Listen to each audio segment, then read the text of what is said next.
Train line ধরে হাঁটছিলেন, হঠাৎই train এসে পড়ায় প্রাণ বাঁচাতে লাইনের পাশে ঝাঁপ দেন। এই ঘটনায় গুরুতর জখম হলেন এক ব্যক্তি।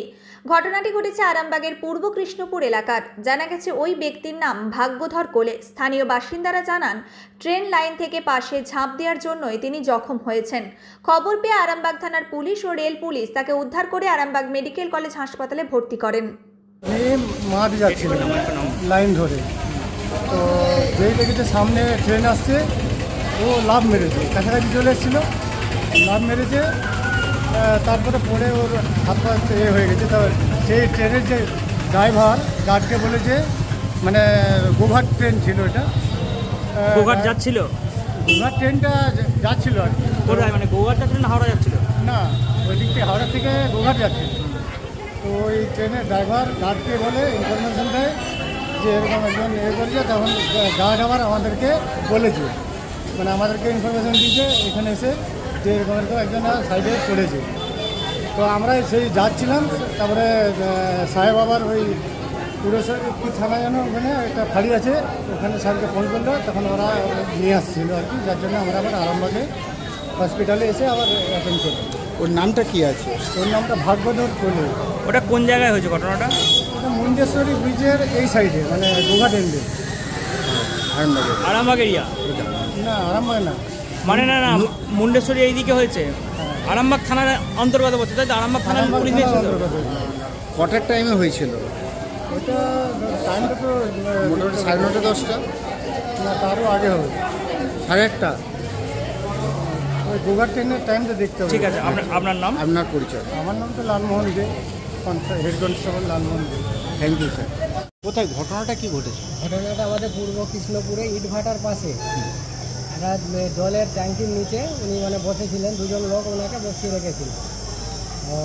রক্তাক্ত অবস্থায় ছিল। আমরা তো ছুটে গেলাম, দুজন তিনজন ছুটে গিয়ে দেখলাম যে হাতের এরকম জায়গাটা একটু ফুটোর মতন হয়ে গেছে। ওনাকে যখন জিজ্ঞেস করছি, ওনার তো মানে হুঁশ খুব একটা ঠিক নেই। উনি বলছেন যে তিল গোড়া ফুকে গেছে। ওটা আমরা দেখলাম যে তিল গোড়া ফুকলে তো হাত ভাঙবে না, ওই জন্য আমরা 3-4 জন মিলে ধরে নিয়ে এসে গাছতলায় বসিয়ে তারপর স্যারেরা গেলেন, নিয়ে এখন আরামবাগে আমরা এসেছি। কোথায় কি বাড়ি জানা গেছে? বাড়িটা আমরা ঠিক বুঝতে পারিনি। ওনার নাম বলছেন যে ভাগ্যধর কোলে, মধুরপুরে বাড়ি বলছে। আপনারা কি মনে করছেন কিভাবে হলো, কেন? ওইটা আমরা তো ওটা স্যার জানি না, আমরা ইঞ্জিনিয়ার অবস্থায় দেখেছি। তো ওনাকে আমরা ধরে নিয়ে এসেছি, বলছে ট্রেনেতে ধাক্কা মেরেছে। ওইখানে কিছু চাষি ছিল, তারা বলছে যে ট্রেনেতে অ্যাক্সিডেন্টটা হয়েছে, ধাক্কাটা ট্রেনের সাথে। কারা বলছে এটা?